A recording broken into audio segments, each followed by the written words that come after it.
Supreme court के निर्णय के बाद अब कई राज्यों में कितने शिक्षक जो सरकारी शिक्षक टेट पास हैं और कितने टेट पास नहीं हैं, इनकी अब जानकारी मांगी जा रही है। आइए एक ऐसे राज्य की बात करूं जो कि सुप्रीम कोर्ट के निर्णय के बाद फैसला लेना शुरू कर दिया है। तो चलिए बात करें, साथ ही नए तो चैनल से जुड़ेंगे, चैनल को सब्सक्राइब करेंगे।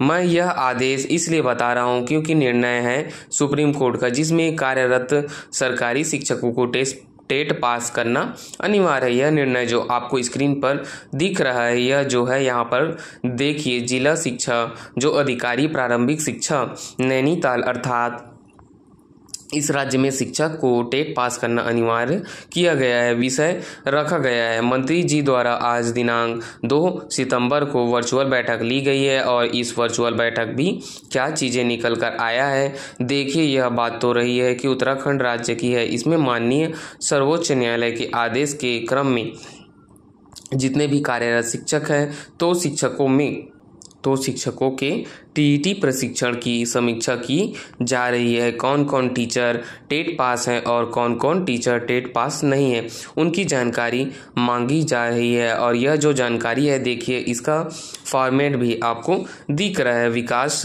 खंड का नाम, कौन से विकास खंड में टीटी उत्तीर्ण और शिक्षक अर्थात कौन से शिक्षक टेट पास हैं और कितने शिक्षक टेट पास नहीं है, उनकी जानकारी। मतलब अब जो सुप्रीम कोर्ट के निर्णय के बाद राज्यों में रुझान भी आना शुरू हो गया है। यह तो उत्तराखंड का है कि जो फैसला सुप्रीम कोर्ट का है, अब फैसला सुप्रीम कोर्ट के होने की वजह से सभी राज्यों में यह लागू होगा। और यही वजह है कि छत्तीसगढ़ में जितने भी शिक्षक हैं वे जो इनको लेकर गंभीर हो चुके हैं। आपको पता होगा कि सुप्रीम कोर्ट की तरफ से, सर्वोच्च न्यायालय की तरफ से जो आदेश आया है, उस आदेश के तहत ऐसे शिक्षक जो कि 2010 के बाद नियुक्त हुए हैं, उनको टीईटी प्रशिक्षण उत्तीर्ण करना अनिवार्य किया गया है। अर्थात जिनकी नियुक्ति 2010 के बाद हुई है, उनको टेट करना अनिवार्य है। और यह इसी तारतम्य में अब जो कि जानकारी भी मांगी जा रही है, छत्तीसगढ़ में भी इसका प्रभाव देखने को मिलेगा। इसलिए अब जितने भी सरकारी शिक्षक हैं, उनकी नियुक्ति 2010 के बाद हुई है।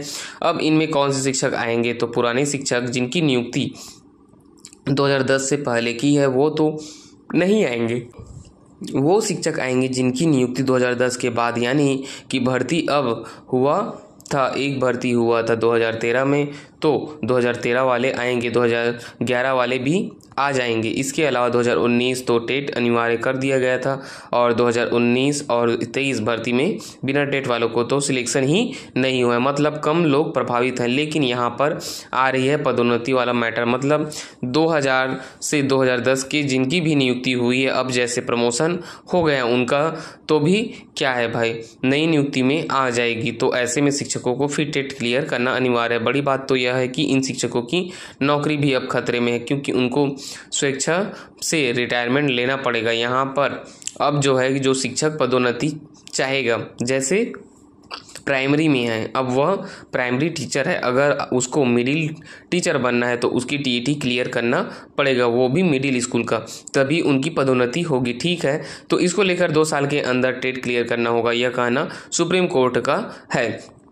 इसी को लेकर देखिए, बहुत ही तीव्र गति से आपके उत्तराखंड सरकार में यह शुरू हो चुका है कि समय केवल 2 साल है और इसी वजह से सरकार अब इन पर जल्दी एक्शन ले रहा है। और छत्तीसगढ़ के सरकारी शिक्षकों को भी इसको लेकर अब जल्दी एक्शन लेना होगा।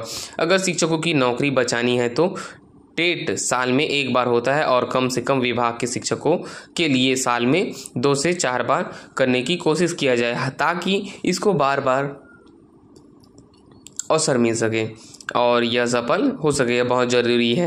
अदरवाइज़ बहुत सारे शिक्षक ऐसे होंगे जो निकटतम भविष्य में एक तो पदोन्नति से वंचित होंगे और दूसरी बात, वो शिक्षक नौकरी से भी हाथ धो सकते हैं। फिलहाल यह खतरे की घंटी है, जो कि घंटी आपका उत्तराखंड से बजना शुरू हो गया है और ये बहुत जल्दी छत्तीसगढ़ में भी खतरे की जो घंटी बज सकती है। इसलिए शिक्षक समुदाय को, शिक्षक संघ को अब सक्रिय होना होगा। फिलहाल इस वीडियो में इतना ही। जय हिंद।